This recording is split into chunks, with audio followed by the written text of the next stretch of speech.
Hello everyone, आपल्या दख्खन प्रबोधिनी या प्लॅटफॉर्मवरती आपलं स्वागत आहे। पहा, आपल्या या करंट अफेअर्सच्या सिरीजमध्ये हा तिसरा लेक्चर आपण पाहत आहोत। पाहूया यामध्ये ज्या टॉपच्या घडामोडी आहेत त्या काय आहेत त्या बघा। पहिला आहे क्राशेनिनिकोव ज्वालामुखीचा 600 वर्षांनी उद्रेक कोणत्या ठिकाणी झालेला आहे। 600 वर्षांनी झालेला आहे, तो झालेला आहे रशिया। बघा, इतरही ऑप्शन आहेत पण रशियामध्ये हा भूकंप झालेला आहे। बघा, हा जो भूकंप आहे, हा जो ज्वालामुखी आहे तो कामचटाका द्वीपकल्प रशिया इथे झालेला आहे। आपल्याला माहिती आहे कामचटाका द्वीपकल्प जो इथे ह्याच्यामध्ये दिसतो मॅपमध्ये। बघा, या ठिकाणी हा जो आहे रशियाचा निमुळता भाग जो कामचटाका द्वीपकल्प या नावाने ओळखला जातो, जो पॅसिफिक रिंग ऑफ फायरचा भाग आहे, जिथं वारंवार भूकंप होत असतात। आणि पुढे पहा, 3 ऑगस्टला हा जो ज्वालामुखी आहे तो सक्रिय झालेला आहे, 3 ऑगस्ट 2025ला। आणि या ज्वालामुखीच्या उद्रेकाला 30 जुलै 2025च्या म्हणजे लेटेस्टचा जो भूकंप आहे, जो 8.8 रिश्टर स्केलच्या भूकंपाशी तो जोडला गेला आहे। अखेरचा उद्रेक सुमारे 1463 मध्ये झाल्याचे मानले जाते। बघा, हा जो द्वीपकल्पाचा भाग दिसतोय, इथं वारंवार भूकंप होतो आणि त्या भूकंपामुळेच तिथं जो 3 ऑगस्ट 2025ला ज्वालामुखी उद्रेक झालेला आपल्याला दिसून येतो, जो 600 वर्षांनी उद्रेक झाल्याचे दिसून येते। बघा, कोणत्या देशाने जगातील सर्वात मोठ्या जलविद्युत धरणाच्या बांधकामाला सुरुवात केली। जगातील सर्वात मोठा जलविद्युत प्रकल्प किंवा धरण जे आहे ते चीनमध्ये बांधला जात आहे। बघा, कोणत्या नदीवर? यारलुंग झांगबो नदीवर, ज्याला मेडोक जलविद्युत प्रकल्प असंही म्हटलं जातं। मेडोक जलविद्युत प्रकल्प किंवा केंद्र असं म्हणून ओळखलं जातं। हे तिबेट चीनमध्ये निर्माणाधीन एक भव्य जलविद्युत प्रकल्प आहे। बघा, 60,000 मेगावॅट क्षमतेची स्थापित क्षमता असलेली जगातील सर्वात मोठी जलविद्युत सुविधा असण्याची ही योजना आहे। त्यानंतर 3 ग्रॉजेस धरणापेक्षा तिप्पट ऊर्जा निर्मिती करेल।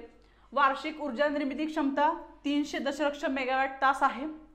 यारलुंग झांगबो नदी जी आहे ती तिबेटमधून वाहत भारतात आल्यानंतर तिला ब्रह्मपुत्रा आणि बांगलादेशमध्ये जमुना या नावाने ती ओळखली जाते। आदिवासी नेते शिबू सोरेन यांचे 4 ऑगस्ट 2025 रोजी निधन झाले। ते कोणत्या राज्याचे किंवा राज्याशी संबंधित होते? तर ते आहेत झारखंड। नुकतंच त्यांचं निधन झालेलं आहे, त्यांच्याविषयी माहिती घेऊया। बघा, त्यांना दिशोम गुरु किंवा गुरुजी या नावानेही ओळखले जाते।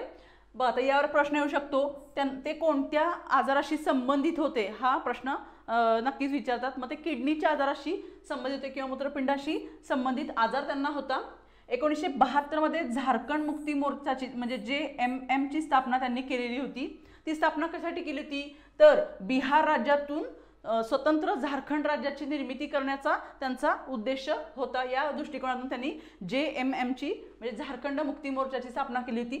त्यानंतर हा एक प्रश्न महत्त्वाचा आहे, संताल आदिवासीच्या जमिनी परत मिळवण्यासाठी त्यांनी तिथं लढा दिलेला होता। मग आता कोणती आदिवासी जमात तिथं महत्त्वपूर्ण आहे? संथाल, ही तुम्ही लक्षात ठेवा। नेक्स्ट पहा, त्यांचं राजकीय जे हे होतं पद, त्याच्या वेळेस त्यांनी काय काय महत्त्वाची भूमिका बजावल्या। 3 वेळा त्यांनी झारखंडचे मुख्यमंत्री म्हणून पद भूषवलेलं आहे। त्यानंतर दुमका मतदारसंघातून 1980 ते 2019 या काळात 8 वेळा लोकसभेवर ते निवडून गेलेले आहेत। त्यानंतर 2 वेळा राज्यसभेचे खासदार म्हणूनही ते निवडून आलेले होते। त्यानंतर महत्त्वपूर्ण कोळसा खात्याचे केंद्रीय मंत्री म्हणूनही त्यांनी काम केलं आहे। त्यांचा मुलगा सध्या हेमंत सोरेन झारखंडचे मुख्यमंत्री आहेत। एवढी माहिती तुम्ही लक्षात ठेवा। नेक्स्ट क्वेश्चन, पहिला बुद्धिबळ ई स्पोर्ट्स वर्ल्ड कप 2025 कुणी जिंकला? त्यांचं नाव आहे मॅग्नस कार्लसन। तुम्ही चित्रात पाहू शकता, जे की बुद्धिबळ स्पर्धेत आंतरराष्ट्रीय लेवलला ते अव्वल दर्जाचे खेळाडू आहेत। दिनांक 1 ऑगस्ट 2025 रोजी ही स्पर्धा झाली। हा बुद्धिबळाचा पहिला E sport world cup tournament होता। बघा, ही जी टुर्नामेंट आहे ती ऑनलाईन आहे। त्यामध्ये जे अव्वल दर्जाचे आंतरराष्ट्रीय खेळाडू असतात त्यामध्ये सहभागी होतात किंवा संघ जे आहेत ते सहभागी होतात। ठिकाण यामध्ये रियाद सौदी अरेबियामध्ये ही टुर्नामेंट झाली। स्पर्धा ही काय होती, ऑनलाईन स्वरूपात होती। विजेता आहे मॅग्नस कार्लसन नॉर्वेमधून आणि उपविजेता किंवा पराभूत झालेले कोण आहेत, अलीरेझा फिरोजा जे फ्रान्समधून आहेत। नेक्स्ट पहा, मॅग्नस कार्लसन, आता इथं प्रश्न विचारू शकतात, मॅग्नस कार्लसन हे कोणत्या टीमचे प्रतिनिधित्व करत होते, तर ते आहे लिक्विड टीमचे प्रतिनिधित्व करत होते। आणि अलीरेझा फिरोजा जे आहेत ते फाल्कन टीमचे प्रतिनिधित्व करत होते। बघा विजेत्याला बक्षीस किती जाहीर झालाय, $250 अमेरिकन, ही खूप मोठी रक्कम आहे मित्रांनो। उपविजेता कोण आहे, अलीरेझा फिरोजा, त्यांना आहे $180 अमेरिकन एवढं बक्षीस त्यांना मिळालं आहे। हिकारू नाकामुरा यांनी भारताच्या अर्जुन एरिगाइसी यांचा पराभव केला आणि 3रं स्थान मिळवलेलं आहे। बघा हे महत्त्वपूर्ण माहिती आहे जे की परीक्षेपुरतीच आपल्याला परीक्षेसाठी जी की इम्पॉर्टंट आहे तेवढी मी पॉईंटच्या स्वरूपात काढली। नेक्स्ट पहा, अमेरिकेच्या ब्लूबर्ड उपग्रहाचे प्रक्षेपण, अमेरिकेचं ब्लूबर्ड उपग्रह आहे, मग ते प्रक्षेपण कोणती अंतराळ संस्था करणार आहे, तर त्या अंतराळ संस्थेचं नाव सांगा। बघा नासा, इस्रो, इसा, जाक्सा, तर याचं उत्तर आहे इस्रो, जी आपली भारतीय अंतराळ संस्था आहे, इंडियन स्पेस रिसर्च ऑर्गनायझेशन। बघा हा उपग्रह जो आहे ब्लूबर्ड उपग्रह अमेरिकेतील AST स्पेस मोबाईलने विकसित केलेला डायरेक्ट टू मोबाईल कनेक्टिव्हिटी प्रदान करणार आहे। ही महत्त्वाचं आहे बघा, इम्पॉर्टंट काय आहे तर डायरेक्ट टू मोबाईल म्हणजे ज्या मानक नसलेल्या किंवा असुधारित असलेले जे स्मार्टफोन आहेत त्यांना किंवा दुर्मिळ भागात जे स्मार्टफोन वापरले जातात तर त्यांना कनेक्टिव्हिटी ब्रॉडबँड सेवा पुरवण्याचं काम हे AST कंपनी करणार आहे, जे 4G किंवा 5G मोबाईल ब्रॉडबँड सेवा पुरवणार आहे। बघा याचं वजन जे आहे ते 6000 ते 6500 किलोग्रॅम आहे। प्रक्षेपण कुठे केलं जाणार आहे, इस्रो पूर्वीचे GSLV Mk3 रॉकेटनं केलं जाणार आहे, जे इस्रोचं आहे प्रक्षेपक। ठिकाण सतीश धवन अंतराळ केंद्र श्रीहरिकोटा। प्रक्षेपण झाल्यानंतरनं त्याला बाहुबली रॉकेट असंही म्हटलं गेलं जाणार आहे, कारण हे अजून सप्टेंबर 2025 ते जानेवारी 2026 या काळात लॉन्च होणार आहे। नेक्स्ट पहा, 60वे आणि 61वे महाराष्ट्र राज्य मराठी चित्रपट पुरस्कार, ज्यामध्ये गानसम्राज्ञी लता मंगेशकर पुरस्कार 2025 वितरण सोहळा पार पडलेला आहे। कधी, 5 ऑगस्ट 2025 या दिवशी। ठिकाण आहे Dome SVP stadium Worli Mumbai. गानसम्राज्ञी लता मंगेशकर पुरस्कार 2025 भीमराव पांचाळे, बघा हे गझल गायक आहे, मराठी गझल गायक, जे की कार्यशाळा वगैरे आयोजित करतात, त्यांच्या या कार्यामुळे त्यांना गानसम्राज्ञी लता मंगेशकर पुरस्कार 2025 मिळालेला आहे।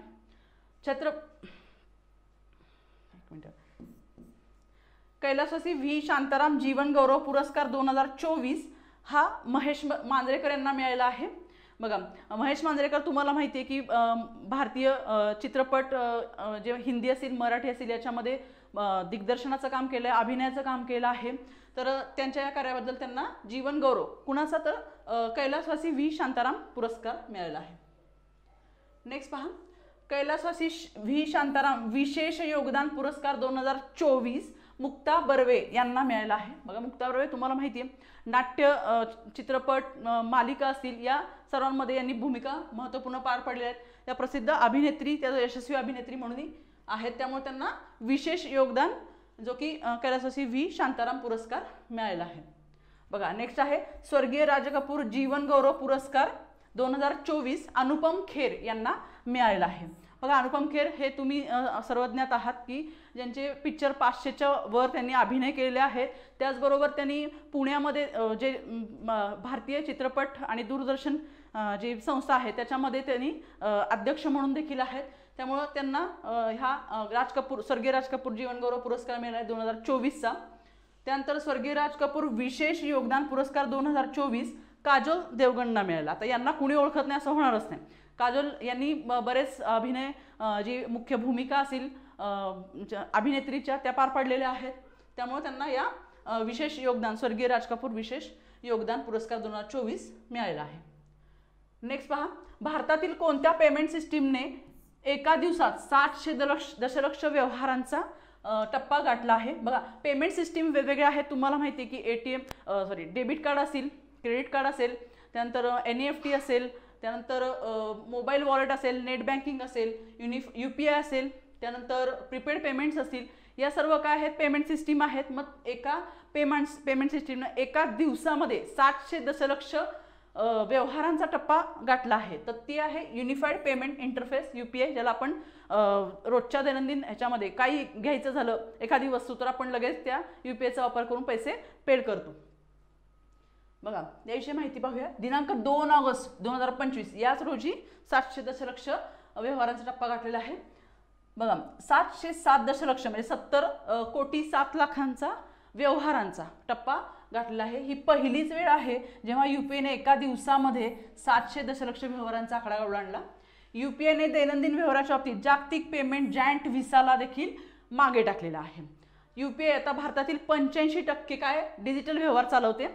भारत सरकारने UPIसाठी टार्गेट किंवा लक्ष्य आखून दिलेलं आहे काय 1 अब्ज म्हणजे 100 कोटींचं दैनंदिन व्यवहारांचं उद्दिष्ट ठेवलेलं आहे किंवा लक्ष्य आखून दिलं आहे. ते 2026 पर्यंत साध्य होईल, कारण ही जर वाढ अशीच चालू राहिली तर 2026 पर्यंत नक्कीच ते लक्ष्य गाठलं जाईल.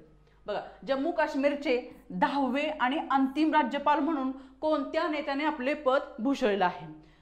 यामध्ये आहे सत्यपाल मलिक, त्यांचा फोटो तुम्ही पाहताय. नेक्स्ट निधन कधी झालंय 5 ऑगस्ट 2025, नुकतंच या ऑगस्टमध्ये त्यांचं निधन झालंय. वय वर्ष आहे 79, ठिकाण आहे दिल्लीमध्ये त्यांचं निधन झालंय. राजकीय कारकीर्द जी आहे ती 50 वर्षापेक्षा अधिक कालावधीची आहे. बघा जन्म आहे 24 जुलै 1946, बागपत उत्तर प्रदेशमध्ये आहे. शिक्षण झालंय BSc आणि LLB पदवी प्राप्त केली आहे. शेवटच्या काळात ते भाजपाचे सदस्य होते, हे तुम्ही लक्षात ठेवा. ऑगस्ट 2018 ते ऑक्टोबर 2019 दरम्यान जम्मू काश्मीरचे शेवटचे राज्यपाल होते. आता कधीपर्यंतचा काळ आहे हा काळ तुम्ही लक्षात ठेवा. ऑगस्ट 2018 ते ऑक्टोबर 2019 म्हणजे 1 वर्षादरम्यानचा हा काळ आहे, जो की करोनाच्या आधीचा आहे. तर त्या जम्मू काश्मीरचे शेवटचे राज्यपाल ते होते. यांच्या कार्यकाळातच 5 ऑगस्ट 2019 रोजी कलम 370 रद्द करण्यात आला. हा प्रश्न खूप महत्त्वाचा आहे, IMP आहे, जे की कोणत्या राज्यपालांच्या काळात, जम्मू काश्मीरच्या कोणत्या राज्यपालाच्या काळात कलम 370 जम्मू काश्मीरचं कलम 370 रद्द करण्यात आलेलं होतं. तर ते आहे सत्यपाल मलिक. नेक्स्ट त्यांची राजकीय कारकीर्द पहा. 1974 ते 77 उत्तर प्रदेश विधानसभेचे पहिल्यांदा आमदार ते झालेले होते. 1980 ते 86, 86 ते 89 राज्यसभेचे 2 वेळा ते खासदार होते. 1980 मध्ये काँग्रेसमध्ये त्यांनी सहभाग घेतला होता आणि 1987 मध्ये 7 वर्षांनी बोफोर्स घोटाळा झाला, त्यामुळे त्यांनी काँग्रेस पक्ष सोडला. त्यानंतर 1987 मध्ये जनमोर्चा स्थापना केली, जो नंतर 1988 मध्ये जनता दलामध्ये विलीन झालेला आहे. बघा आणि त्यानंतर 2004 मध्ये हा महत्त्वपूर्ण आहे, भाजपामध्ये त्यांनी सहभाग घेतला. 2012 मध्ये भाजपचे राष्ट्रीय उपाध्यक्ष ते बनलेले आहेत. बघा जम्मू काश्मीर राज्यपाल राज्यपाल मलिक यांचं निधन 5 ऑगस्ट 2025 रोजी झाले, जो दिवस कलम 370 रद्द करण्याचा 6वा वर्धापन दिन होता. मित्रांनो हे लक्षात ठेवा, 6वा वर्धापन दिन होता, महत्त्वपूर्ण घटना आहे. जम्मू काश्मीरचे 10वे आणि अंतिम राज्यपाल होते, ते पद धारण करणारे पहिले राजकारणी होते. बघा याच्या आधी जे राज्यपाल म्हणून आपण नियुक्ती करत होतो तर ते पद जे होते ते IAS अधिकाऱ्याकडे होते.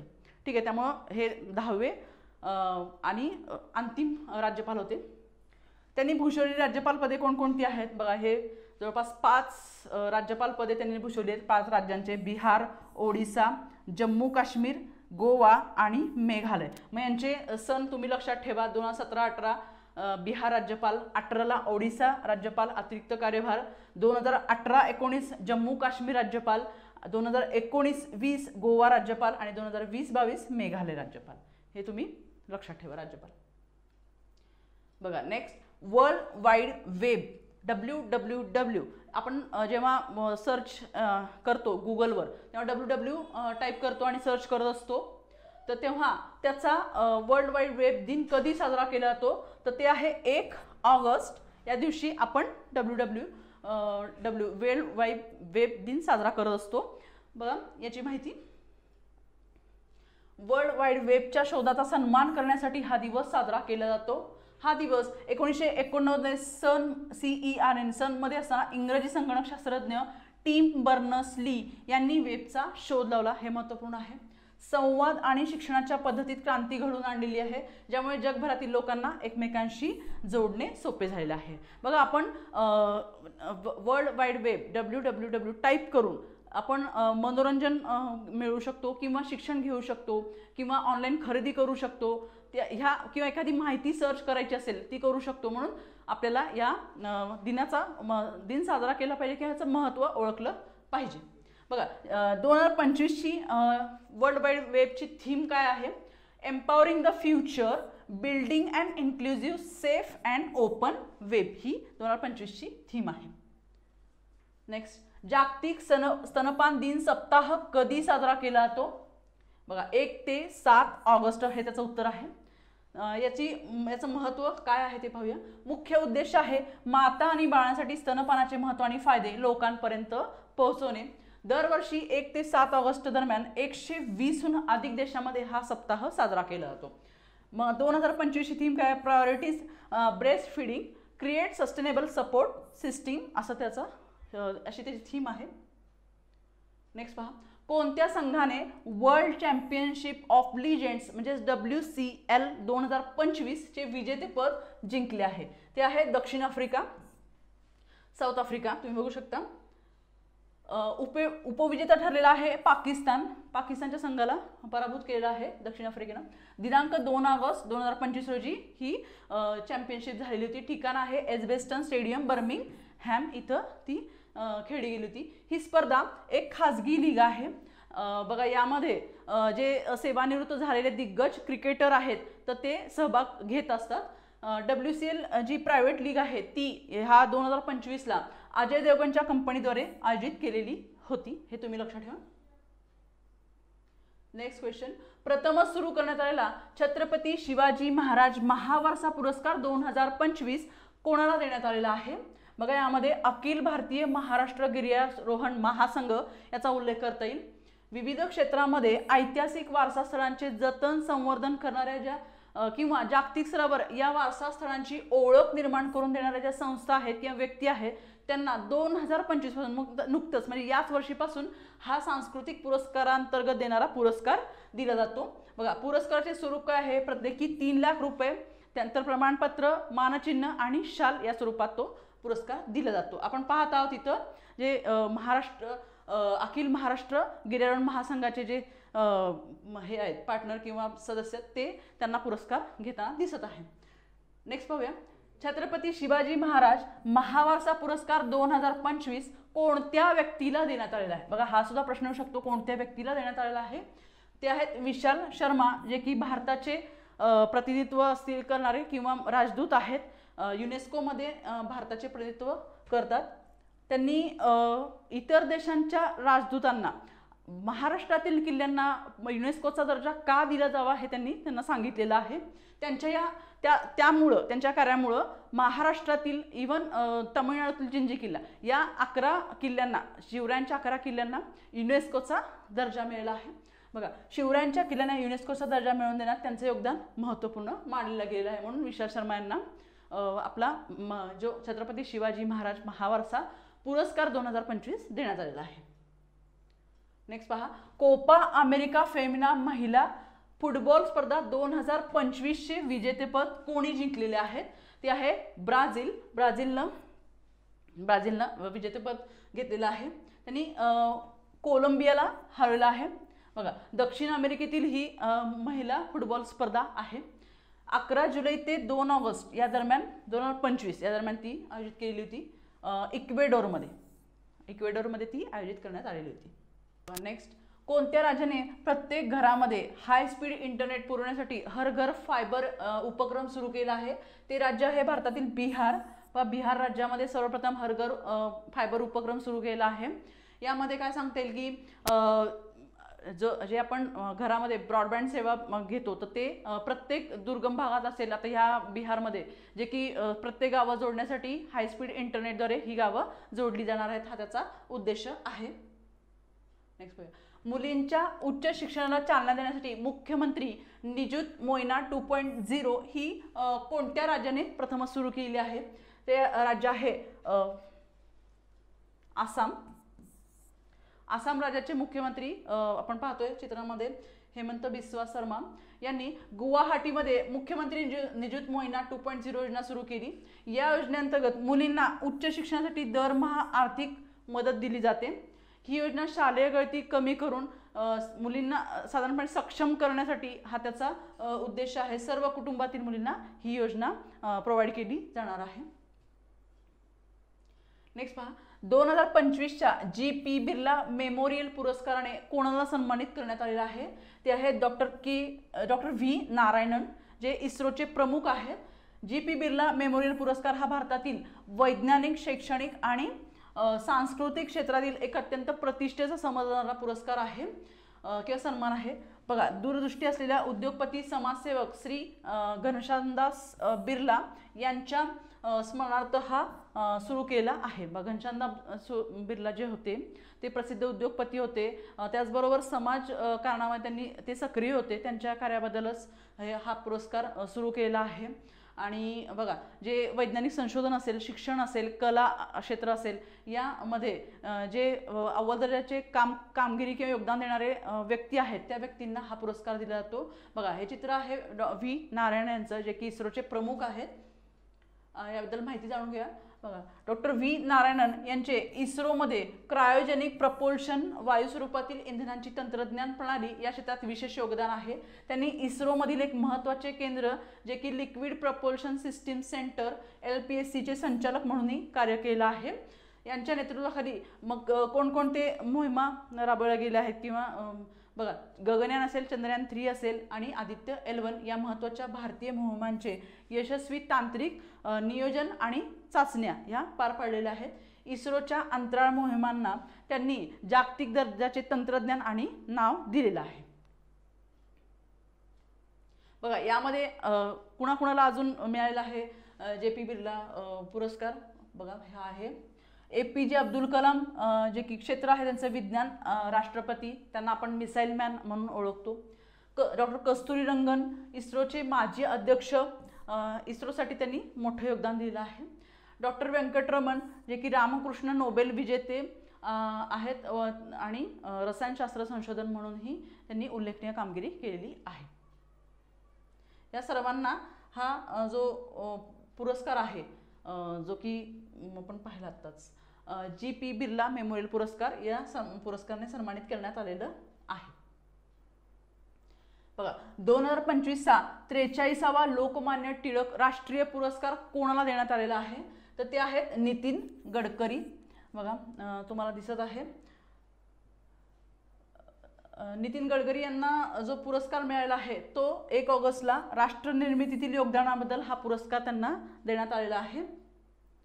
नेक्स्ट, IGNOU म्हणजे इंदिरा गांधी राष्ट्रीय मुक्त विद्यापीठच्या पहिल्या महिला कुलगुरू, म्हणजे याच्या आधी पुरुष कुलगुरू असायचे, आता महिला कुलगुरू पहिल्या झालेल्या आहेत.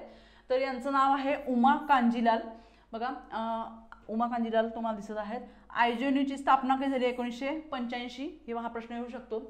आता ह्या उमा कांजीलाल ज्या आहेत त्या स्वयं आणि स्वयंप्रभा या शिक्षण मंत्रालयाच्या प्रमुख डिजिटल शिक्षण उपक्रमाच्या राष्ट्रीय समन्वयक देखील आहेत. बघा, नुकतेच देशातील सर्वात लांब पल्ल्याची वंदे भारत एक्सप्रेस कोणत्या 2 शहरादरम्यान सुरू झालेली आहे? हा प्रश्न महत्त्वपूर्ण आहे. नागपूर, पुणे हे त्याचं उत्तर आहे. बघा, वंदे भारत योजना याविषयी जाणून घेऊया.